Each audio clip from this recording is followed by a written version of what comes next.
many years ago, went to college with two brothers and a sister, the Smiths, Brendan Smith, Lincoln Smith, and Kristen. And Lincoln's a little older than me, and Brendan's a little younger. But Kelly and I were blessed to go to school, and they had a Father John, who was a preacher. He was the first guy I ever saw, first preacher I ever saw that read his sermons.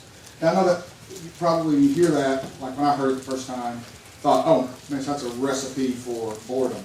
But this guy was such a prolific writer. He was so very good. So much emotion that even though he read his sermons, they were just fantastic. And one of the first sermons I ever heard him preach was based on a book he wrote called My Mother Played the Piano. And you can pick up the book, I'm sure, on Amazon or something for next to nothing, or find it in a used bookstore.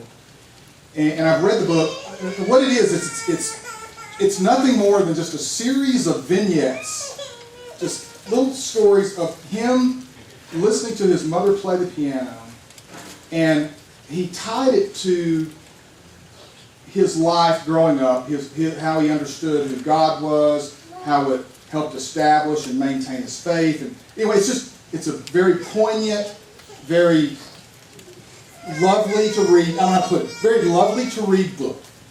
My Mother Played the Piano. And I was thinking about that, and I was thinking about all the titles of sermons for Mother's Day. I just look back over the years, some of the ones that, I don't have most of the sermons, but I have the titles of them.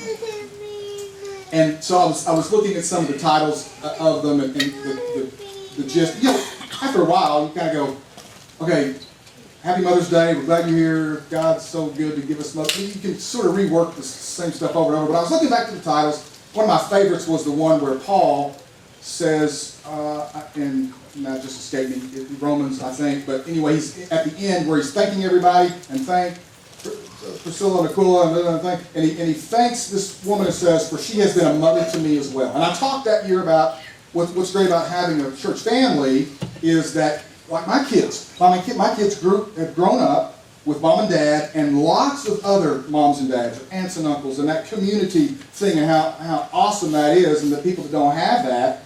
And I got to meet a young lady who doesn't have that last night, and they are longing for it. What a blessing that is. That was one. The source of all the living. I liked the gist of that sermon was essentially talking about Eve, and you're going to be called Eve because you're going to be the mother of all the living, and how God in his infinite wisdom used the woman, even through pain, to be the source of life to all of mankind, to all the world. Then I did one talking about God's qualities, and some of the qualities of God we don't always talk too much about. The ones that, not just the strong and my rock, and ones that we normally equate with the masculine form, but Jesus standing at the edge of Jerusalem and longing to gather the chicks as a mother hen gathers her chicks together under her wing. It's not biblical, but I sure liked what Mel Gibson did in The Passion at the cross, where the earthquake started when a tear, remember that scene? A tear from heaven fell and hit the ground, and the earthquake began at the death of Jesus. And those, even though I'm a weepy person, everybody knows that, you tend to think of those more emotional responses to things as being mother. So we talked about that. Looked at the strength of Jesus' mother and how when it was all said and done, she was there at the beginning, and then when he's there at the end, only she and his friend John, but everybody else had skedaddled, and the mother is there at the end as they always will be. Mothers have changed the world. So I thought about John Smith. What a great title. My Mother Played the Piano. If I'm going to write a book, it's going to be a different title. It's going to be My Mother Used to Switch. That's going to be the title of my book. And it's based on this just little kernel of truth I want to share with you today.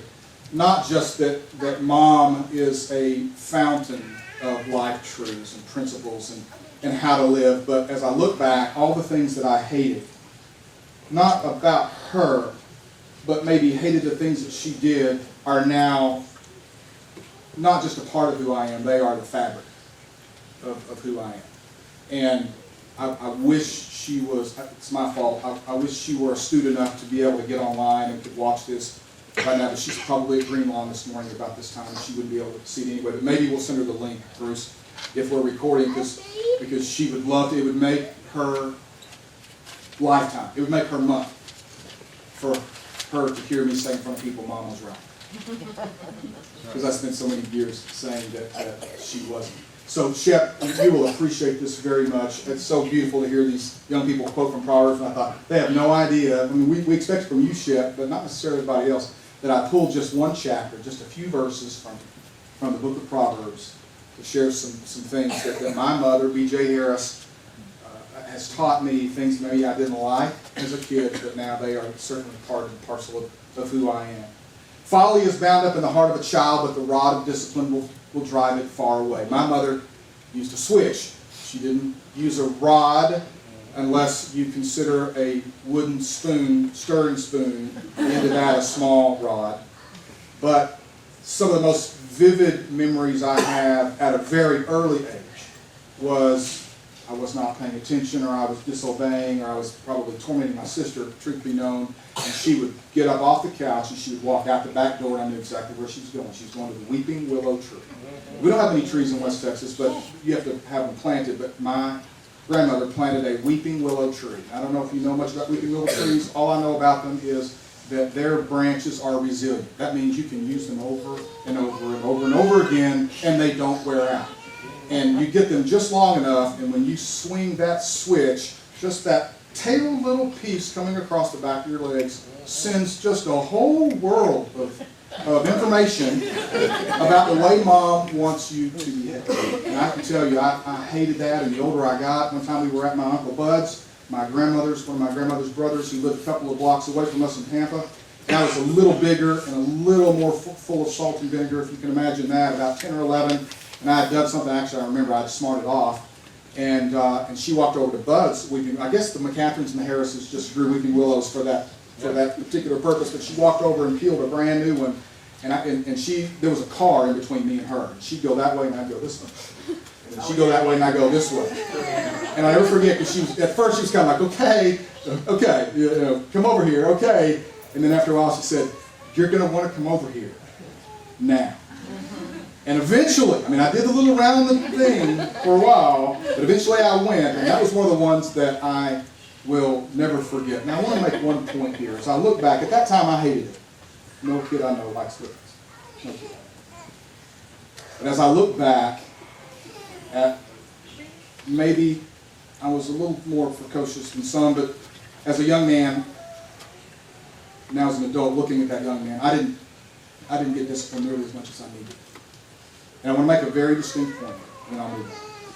My mother used to switch. But she would switch me just hard enough for it to really sting, usually enough for it to bring tears. And then she would pull me aside, and she would hug me, and she would tell me she loved me. And that the reason that I was being punished was because of this. My father, on the other hand, had a different approach. He believed in the rod. He believed in the belt. But sometimes his could be over the top. Sometimes it could be vicious. And on one instance where I had done some stuff with a chemistry set, I got a new chemistry set, and I tried to, like Big Country, make a bomb. I wasn't nearly as good as you, Big Country. But I used like 4 boxes of the old wooden matches, and I'd stacked them up because I knew on my grandmother's back porch it was going to be a mess. So I had enough sense to stack it up. But that great West Texas wind came through and scattered them while I was gone. And when I got back and my dad was looking at it, he took off his belt and he whipped me so hard across the back of the legs that I had to sit in cold bath water to get them off. Now I make that point for this, not to disparage a man who's been dead for 15 years. Just to make a point that my mother understood that this kind of discipline had to be coupled with love. And it had to be coupled at least to some degree with explanation. And I thank her for that. Because as much as I hated it, I hated what my father did more because I thought it was more than I deserved. And as parents, I hope you take away from this, however you choose to discipline, you need to make sure that your children know, once they're disciplined, that you still love them. That disciplining them does not mean you don't love them. In fact, it means you love them deeply. And you want them to be healthy. My mother used to switch because she loved me. And I look back and think, my goodness, she didn't use it. She didn't use it enough. And my grandmother, God rest her soul, had to spank me one time. It's when I